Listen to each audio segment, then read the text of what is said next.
Do I have to give you a good practice? Do I have to give you a good practice? ഞാൻ നിങ്ങൾക്ക് നല്ലൊരു practice തരേണ്ടതുണ്ടോ? Does he have to drive a car? അദ്ദേഹം car ഓടിക്കേണ്ടതുണ്ടോ?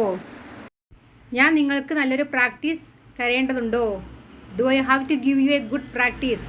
അദ്ദേഹം car ഓടിക്കേണ്ടതുണ്ടോ? എങ്ങനെ പറയും? അദ്ദേഹം പറഞ്ഞ ഒരാളാണല്ലേ. അപ്പോൾ does he have to drive a car? Okay. നമ്മൾ പഠിക്കേണ്ടതുണ്ടോ? Do we have to learn?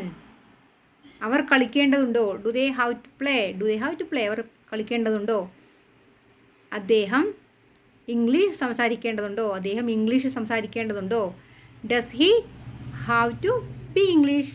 അതായത് ഡസ് എന്ന് ഉപയോഗിച്ച് കഴിഞ്ഞാൽ പിന്നെ അവിടെ ഹാസ് എന്ന വാക്ക് ഉപയോഗിക്കില്ല. Does he have to speak English? അദ്ദേഹം ഇംഗ്ലീഷ് സംസാരിക്കേണ്ടതുണ്ടോ? ഇതെല്ലാം പോസിറ്റീവ് ഇൻട്രോഗേറ്റീവാണ്. പോസിറ്റീവായിട്ട് ചോദിക്കുന്ന കാര്യങ്ങളാണ്. നെഗറ്റീവായിട്ടും ചോദിക്കേണ്ടി വരും. അതായത് പോകേണ്ടതില്ലേ? Don't you have to go? നിങ്ങൾക്ക് പോകേണ്ടതില്ലേ? നമ്മൾക്ക് പഠിക്കേണ്ടതില്ലേ? Don't we have to learn?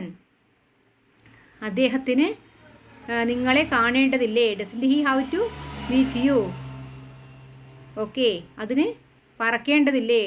Doesn't it have to fly on the sky? അതിന് ആകാശത്തിന് മീതെ പറക്കേണ്ടതില്ലേ? ഓക്കെ. ആർക്കാണ് പോകാനുള്ളത്? Who does have to go? നിങ്ങൾക്ക് എന്താണ് പഠിക്കാനുള്ളത്? What do you have to learn? നിങ്ങൾക്ക് എപ്പോഴാണ് പോകാനുള്ളത്? When do you have to go? നിങ്ങൾ എവിടെയാണ് പോകാനുള്ളത്? എവിടേക്കാണ് നിങ്ങൾക്ക് പോകാനുള്ളത്? Where do you have to go? ഏത് പേനയാണ് നിങ്ങൾക്ക് ഉപയോഗിക്കാനുള്ളത്? Which pen do you have to use? ഏത് ഭാഷയാണ് അദ്ദേഹത്തിന് സംസാരിക്കേണ്ടത്? Which language does he have to speak? Okay. നിങ്ങൾക്ക് എങ്ങനെയാണ് പോകേണ്ടത്? എങ്ങനെയാണ് പോകാനുള്ളത്? How do you have to go?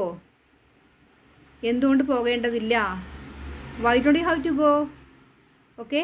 ഇത്രയും കാര്യങ്ങൾ മനസ്സിലായിട്ടുണ്ടാകും എന്ന് വിചാരിക്കുന്നു. Okay, bye, thank U.